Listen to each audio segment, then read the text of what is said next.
Chris Hensley is a registered representative of Cambridge Investment Research, Inc., a broker-dealer member of FINRA SIPC, investment advisor representative of Cambridge Investment Research Advisors, Inc., a registered investment advisor. Cambridge and Houston First Financial Group are not affiliated.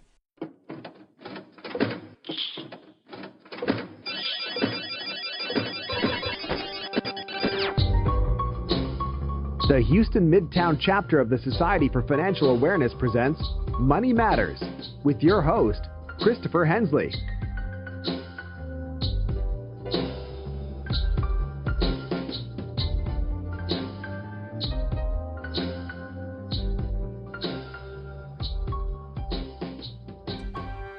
Good morning, everybody. You're listening to KPFT Houston, the show Money Matters. I'm Chris Hensley, your host, and we have a great show lined up for you today.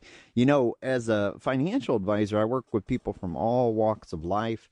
I do focus in healthcare, and so you'll see doctors, you'll see attorneys, engineers, but there is the conception there that people who are in the medical field are financially stable, and that is not always the case. We are going to be joined by Lara McElderry. She is the host of Married to Doctors, which is a blog. It's also a podcast, and we will do a deep dive into this topic. So please stay tuned, keep listening, have a great show lined up for you when it comes to this topic. But with that, if you are a longtime listener, you know that we always use just the first few minutes of the show to kind of tell you what's going on in the Houston and the Gulf Coast area when it comes to financial literacy. Got two things coming up here in December. 12/18 or December 18th is going to be Houston Money Week's partner meeting. So that is going to be at 2 o'clock. On December 18th at the United Way building. Houston Money Week, as you know, is a non-profit, or it's a citywide initiative that includes nonprofits, for-profits, city government, schools, universities. They work together to bring free financial literacy and financial education seminars and workshops all during the month of April. So we are actually getting ramped up and preparing for Financial Literacy Month in 2019. You're saying, wow, it's December. Why are you starting so early? Well, it is that big of an event. We've got hundreds of organizations involved in coordinating and getting these events and these workshops together. We've got nonprofits that do the VITA program that provide tax services for free, or tax preparation for free for low to moderate income. Lots of different information. I always point people to the HoustonMoneyWeek.org website.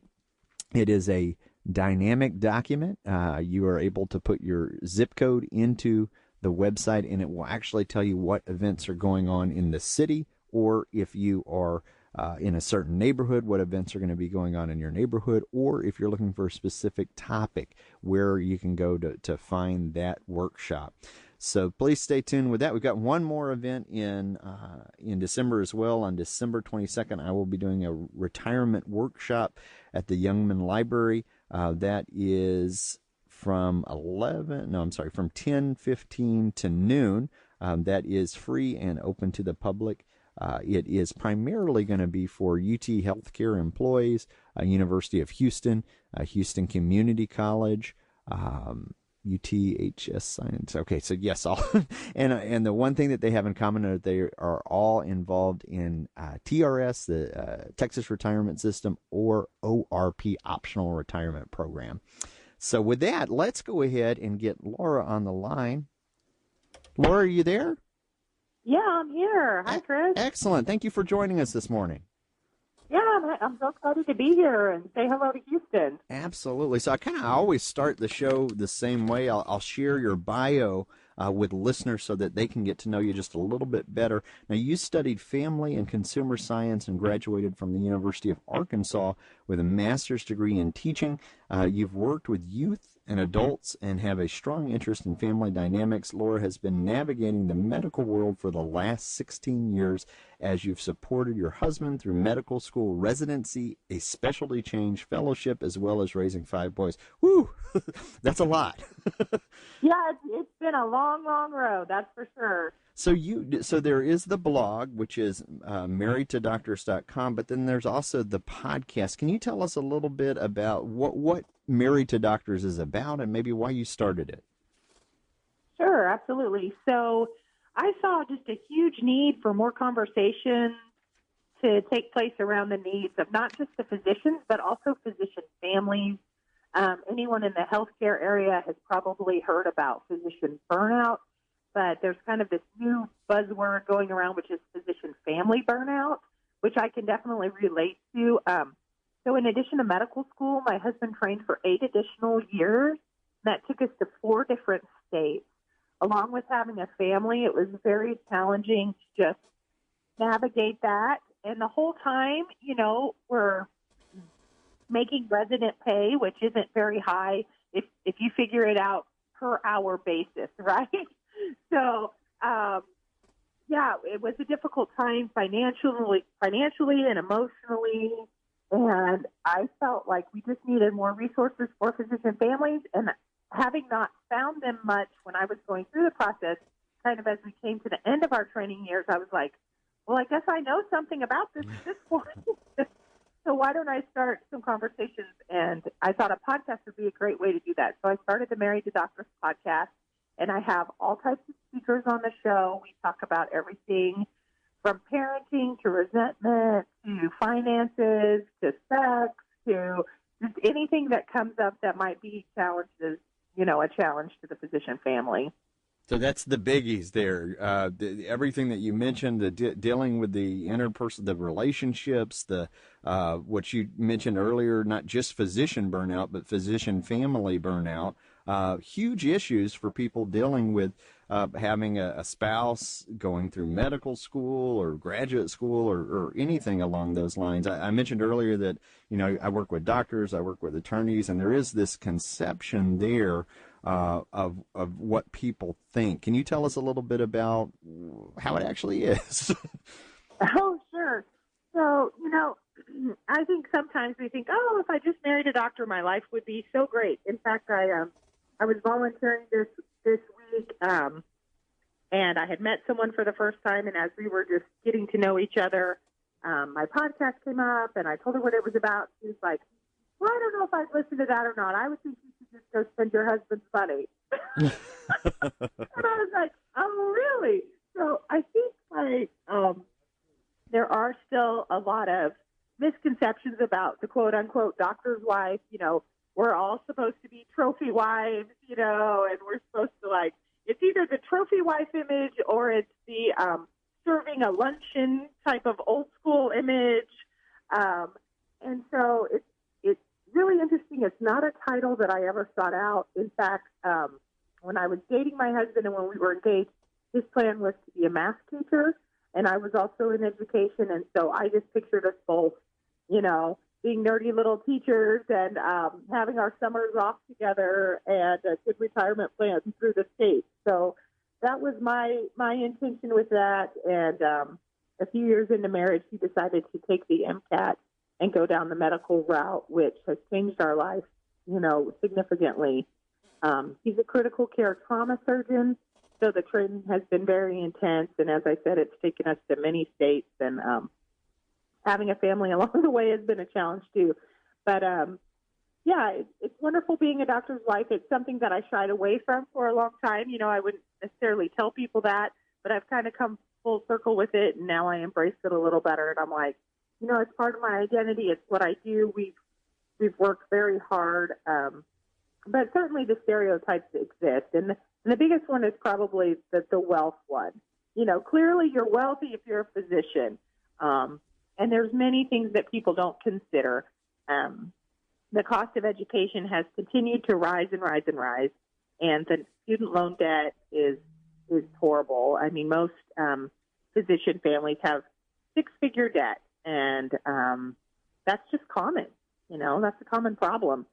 And physicians don't necessarily make as much as they used to, depending on how the scaling's done. And there's all kinds of uncertainty in the, in the healthcare world. So it could be a little bit more stressful than it might sound on the surface. So that those are things right away that people don't think about when they oh, you've got it easy, you're a doctor. You mentioned the high cost of education. I find this not only with the doctors, with the attorneys, with the engineers, that they enter into that work world with a possible 6-figure debt. And they may not make as much as they used to. That's what you said, that in the past it has been, there is some uncertainty there with the healthcare and everything. And so it's not the same as it has been in the past there. One of the things you mentioned was that when your husband took the MCAT, to me, that's kind of a transition where there's a lot of sacrifice involved in that, not just for him, but for the family. And then now even past that, he's doing critical care trauma. How do you focus on having work-life balance? And you said you got 5 kids. How do you do that and juggle these plates with that time? Well, my answer to this is usually not very well, right? Like, what's the most important play? Like, which one was Great Aunt Susan's China? That's the one we're going to make sure not to break, And so I think it is prioritizing what is the most important and hanging dear to that. And sometimes that means letting something else shatter to the ground, right? Letting something else go. I know there was a time when I let city sports go. And with 5 boys, I felt kind of guilty about that. But I had just had my youngest kiddo, and we were living in Wisconsin, and it was cold. It was really, really cold. And I just thought, there is no way I can take this new baby out, so my kid can maybe play a couple minutes of soccer, right? And we had to drive like 40 minutes to the soccer game. I'm like, this is insane. And so sometimes you have to just let some things go and just say, we're not going to do that. But I think balance is an interesting word, too, because a lot of times people think balance means 50-50. And that doesn't work very well, I think, in a physician marriage or in any marriage where the career is really demanding. I think balance has to become more like a interior design concept, if you will. So like if you're decorating a fireplace mantle, you could just put 2 pictures up there that are 8 by 10, side by side, or you could put a picture and maybe a flower, right? So I think it's more about balance isn't exactly the same, but it works, and you kind of have to figure out what does that look like for you.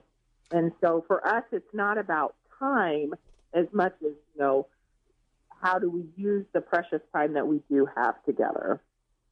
Now, I'm going to hopefully go a little bit deeper into that point that you're making there.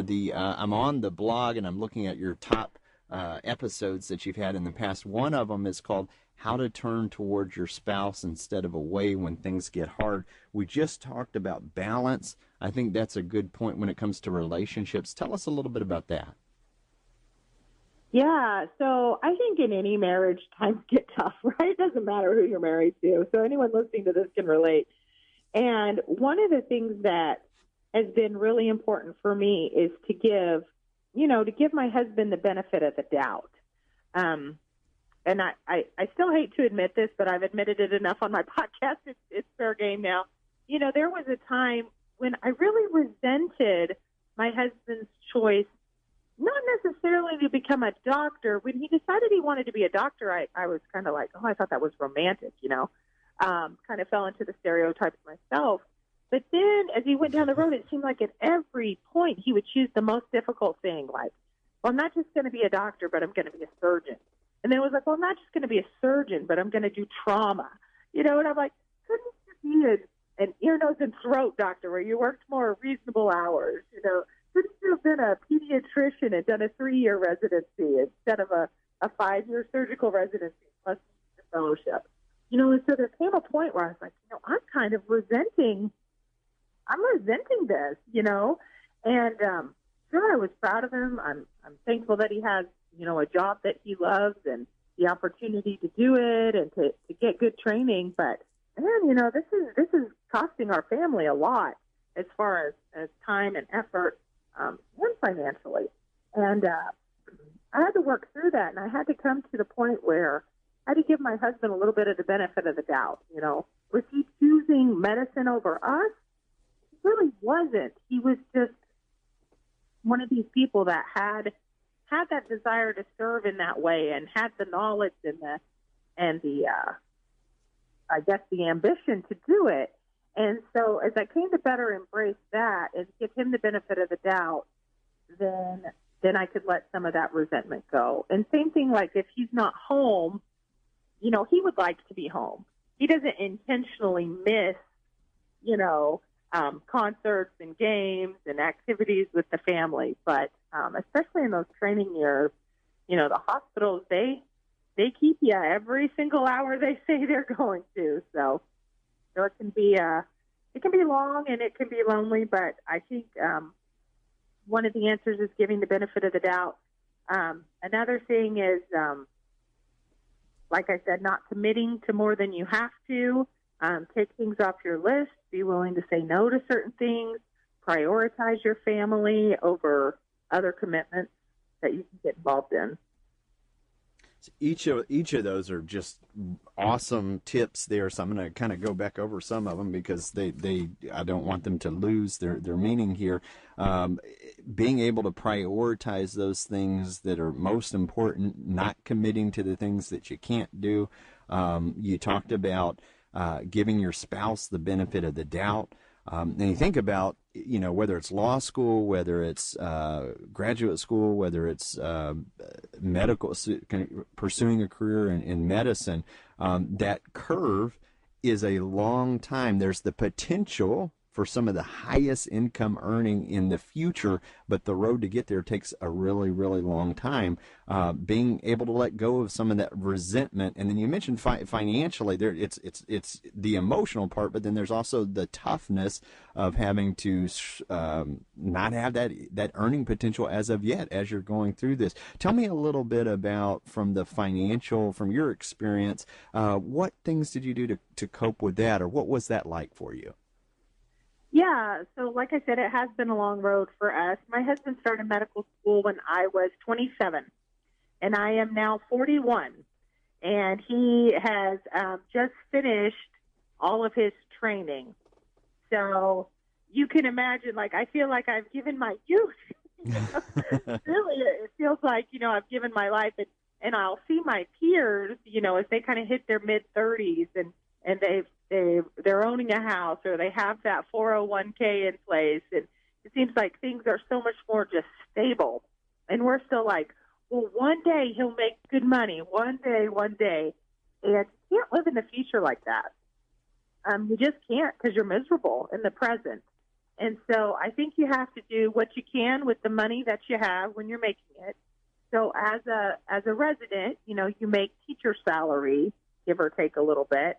And you have to just be smart with that money. I think it's really unwise to live like a quote-unquote doctor. And it's also, you can't be so worried about your finances that you never spend anything either. And so, again, it's finding that balance and making it work. But definitely misconceptions about doctor money. And every family is different. I mean, of course, you'll find physicians who had their medical school paid for by their parents, or maybe they had some special scholarship or something and they're in a different situation. But the vast majority of doctors do go to medical school on medical school loans. I totally agree with that. There are the exceptions out there where somebody's maybe gotten a full ride, at least for the start, or maybe there's scholarships out there. But in general, most people are taking out loans, and I see this pattern where there's those student loans, the financial bind that's part of the sacrifice there. Some of the things you just said, do what you can. The reality that you may be making a teacher salary or low to moderate income while you're going through that process, and being able to really do what you can on that teacher's salary, not acting. Not spending like a doctor if you're not there yet with the income. So all of that is extremely important. What about now? Uniquely, you guys had 5 kids over the course of this, from 27 to 41, and so that in itself is a challenge. how were you able to raise 5 kids during this? That's a big question. So that's a good question. You do what you got to do. No, what we did is, I guess it was a benefit to both of us that neither one of us had grown up with money. I think perhaps this would have felt like some great sacrifice if you had maybe come from more money and then felt like you really had to scale back. The truth is, when my husband and I got married, we didn't have, hardly 2 cents to rub together. And so we just kind of started out poor. And so this was just kind of our normal, if you will. We had hand-me-down furniture. We lived in rentals that weren't always beautiful. I remember this one brown house that I really didn't like because I just felt like it was way too brown. But, you just get through what you need to get through. And one thing I would say, this is why financial education is so important, because my husband and I, we made mistakes. Like when we were in residency, we didn't realize the different options that were out there for student loans. We didn't realize that we could have been in a repay program that's based on family size and income, and that would have subsidized our interest on our loans. So what did we do? And I only admit this mistake because I don't want any of your listeners to ever make it. But what we did was we said, let's defer our loans because we just can't pay them, and we know we'll have to pay the interest, but we've chosen to have a family, and we're going to own that, and we're not going to feel guilty about this interest. Had we known more, had anyone along the way been a resource to us or educated us, or had we on our own accord sought this information out, we just didn't really know it existed to seek it out. But had we gone on the repay program based on our family size, we could have, had the government subsidizing that interest during that time. So, we made a lot of costly mistakes. Well, Laura, that are a bit embarrassing now that I know the truth. And that's one reason I want to have the podcast to teach people these things. I'm like, hey, you need to be aware of some of these options. Absolutely. Thank you for sharing that, because there are resources available out there, but it's not known. They don't make it easy for you. You have to go out there and really do some legwork, and even then, the resource, it's kind of after the fact, like, oh, that was there. I didn't know about. Well, when you call the student loan people, you have to know what to ask, because it's like their job is not to educate. Their job is to pin key in a code or whatever. Mm-hmm. And so when we called them and said, hey, we want to defer these loans through residency, they said, okay, and deferred them. They didn't say, how many kids do you have? What's your income? Well, do you know if I put you in, the repay program or, that, a program based on your income and family size, you could get your interest subsidized? No one volunteered any information at all. And, my husband and I have said, well, did you get that in medical school? Did you get that in residency? And I still don't know if he did or not, but I can tell you as a surgical resident, he had a lot on his plate, right? Yeah. And if he did get it in a 30-minute luncheon exercise, there's a good chance he was half asleep, or he brought it home and it was in a big stack of papers along with medical journals that I never went through, right? Right. So we just missed it. And it cost us a lot of money. And it's embarrassing to admit it, but I do admit it because I don't want that to happen to other people. No, it's very understandable. You think of some residencies programs where sleep is optional. You may see him as a zombie coming home at night in between shifts or something like that. It makes it harder and harder. These are roadblocks for these other things that are kind of on the side there. So I wanted to talk about, we're talking with Lara McElderry, I'm sorry, with marriedtodoctors.com. And one of the things we talked about off the air before the show started was spoiling, how not to spoil your kids. It's Christmas time. Everybody kind of goes crazy around Christmas time. But can you tell us a little bit about that? Oh, sure. So another thing that happens in physician families, and as we do get more established and as we do have more money, there becomes a concern that we are going to spoil our children. And, this is personal, and it's for every family to decide what works for them. I think there's a couple of things, though, when people ask me, well, how can we prevent spoiling our children, right? I get asked that a lot.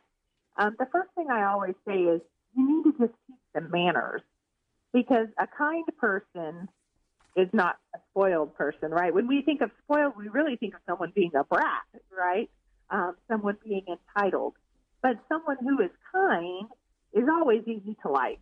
Nobody cares how much money you have if you're kind, if you're willing to be their friend, right? So teaching our children to be kind, teaching them to use manners, to give thanks for the things that they have, to not take things for granted, to accept gifts, and to give gifts, I think is something that we should definitely teach them. The second piece of advice I always give is to do manual jobs. It might be really nice now that we can pay for a cleaning lady, and that is something that is a wonderful luxury that many physician and high-income earners can have. However, your children, in my opinion, and as a mom of 5 sons, I really think it's important that all my boys know how to scrub a toilet. They know how to take out trash. They know how to mow a lawn. They know how to do their own laundry. Knowing how to do these manual everyday jobs, I think, is a way to not have them feel entitled, right? I love that. That is so true. Being able to, I'm the worst at this because it's sometimes in my head, I was like, well, it's just easier to pick up after him. But what are you teaching him? Totally easier. Yeah, yes. What are you teaching the child when you do that? So the idea that you mentioned of making sure that they have the skills to do these manual jobs, these are the same skills that when they're independent and on their own that you're teaching them.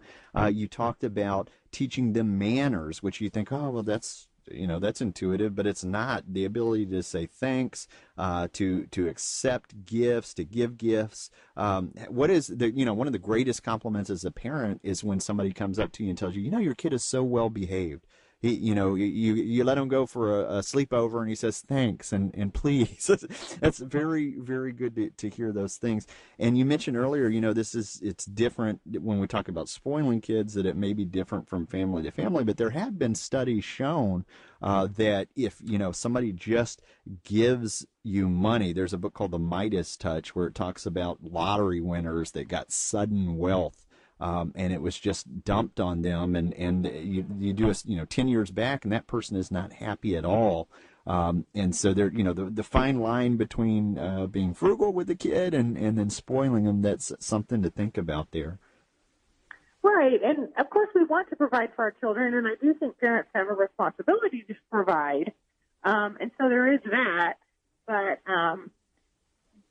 helping the child recognize where the money is coming from and what it has taken maybe for that to be provided for them is important. My third piece of advice for this, my third and final piece of advice, and this one always, I get some sideways glances sometimes, but I tell people, I say, you got to shop at Walmart. And they look at me funny.